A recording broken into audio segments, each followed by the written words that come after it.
Running in the dark is nothing to be scared of. Woo! Oh.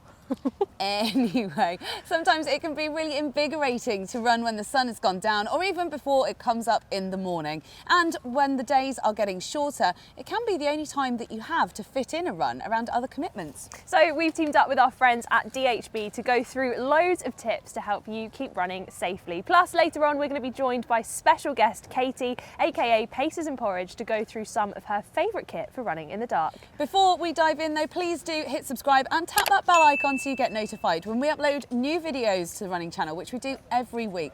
Everything from how-to, tips and challenges, and it really helps us keep doing what we do.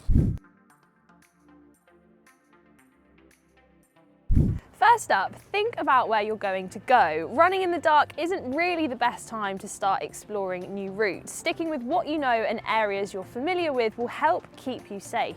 Use apps like Strava or Garmin Connect to plan your route and maybe think about running it in the daylight first so that you've got a good idea of what the route's like before tackling it in the dark. When I moved to a new area that I didn't know, I headed out on a dark run thinking that it would all be street lit, only to find a section that I hadn't bargained for was off-road across a field that was pitch black.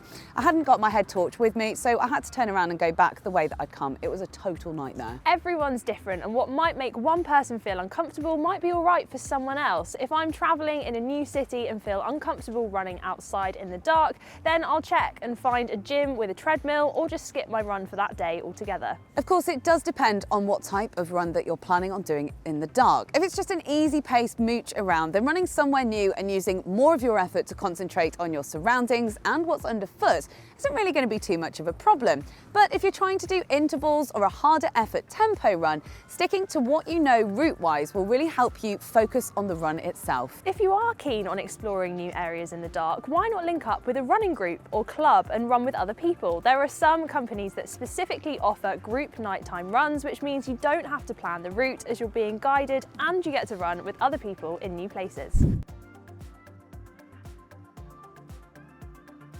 It's also super important to wear the right kit, and we've got Katie here to share some of her favourite reflective pieces and chat about what you should consider when choosing what to wear at night. Thank you so much for joining us, Katie. It's great to be here. The first thing I do before heading out to run in the dark is consider my kit. Being visible is super important so other people and drivers can see you. My go-to is brightly coloured clothing and kit that has reflective detailing. Rather than wearing dark colours like black or navy, if you're running in low light, wear something that's brightly coloured or fluorescent. Any suggestions for this one, Katie? DHB's FLT range comes in a variety of colours and has reflective detailing on it too. It's hard to miss when you're wearing something like that. What is so important about reflective detailing? Reflective kit is more effective than fluorescent clothing because it fires back any light that shines on you, like car headlights. Reflective panels and detailing on your clothing, like on the arms and across the back of the Aeron FLT long sleeve run top, captures the attention of others, as our brain is more sensitive to a moving target. It's also important to think about when to wear a head torch. Head torches are a key piece of kit when running in areas that aren't street lit. Not only do they help you be seen, but they also help you see where you're going to, which is pretty key. Personally, I find there is nothing better than a nighttime run on the trails. You get to see the stars so clearly and it's really peaceful. But tree roots and rocks jutting out on your path are not your friend as a runner, which is why you should wear your head torch so that it points down in front of you and lights up where you're going. If you're going somewhere with no lighting, then look for a head torch with a lumen above 350. If my route at night is more urban, then I probably won't wear a head torch as it may be a bit of an overkill. But just like cyclists have lights on their bikes in the dark, using some clip-on lights as a runner is another great way to make sure you can easily be seen. And just like bikes, we can pop a red rear light on our backs too. And finally, when it comes to kit and what to have with you, this tip can be applied to whether you're running in the dark or not. It's a really good idea to carry your phone, some cash and some form of ID with you. If you do happen to get into trouble, you can use your phone to call for help. So use the cash for some transport home if you need to. When I came off a pavement and rolled my ankle on a nighttime run, I was able to get a taxi home because I couldn't run or walk home because it was too sore. Now, we mentioned taking your phone out with you when you're running in the dark in case you need to contact someone if you get hurt or need help. But another good reason for taking it out with you is so that other people know where you are. Apps can also be a big help. For example, Garmin Connect's got a live tracker, Strava's got a location beacon, or you could even just share your location on WhatsApp so that someone else knows where you are. I'll always make sure that I tell someone where I'm going and roughly how long I'm going to be out for, just in case something does happen.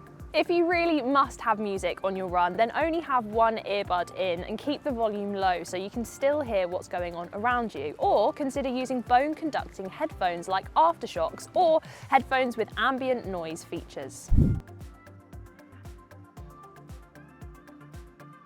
When you're planning a route to run in the dark, try and keep to safe roads. Even with reflective clothing and lights, certain roads are safer than others. We'd never advocate running on the actual road at night, so steer clear of those with no pavement. If you really do have to run and have no other option to run on the road, the highway code in the UK says to keep to the right-hand side of the road so you're running into the oncoming traffic. But also consider that it may be safer to cross the road well before a sharp bend so that the oncoming traffic has a better chance of seeing you and then cross back after the bend. Just use your common sense and stay safe. If I can run in a well-lit area and plan a route that avoids badly lit roads or those with no pavements, then I always will. Even if that means repeating a small loop a few times, it's better to be safe. If you come up to a junction where you need to cross the road and a car's waiting, try and cross behind it rather than in front. It sounds obvious, but the driver might not be expecting a pedestrian and might not spot you in the dark, and so could pull out as soon as there's a gap for them to do so, which could be absolutely disastrous for you if you've started running across in front of them. How about you? Do you like running in the dark? Are you a morning sunrise runner or are you an evening sunset runner? I'm definitely sunset. Tell us in the comments and let us know if you've got any other tips for running in the dark, and we'll see you next time on the Running Channel.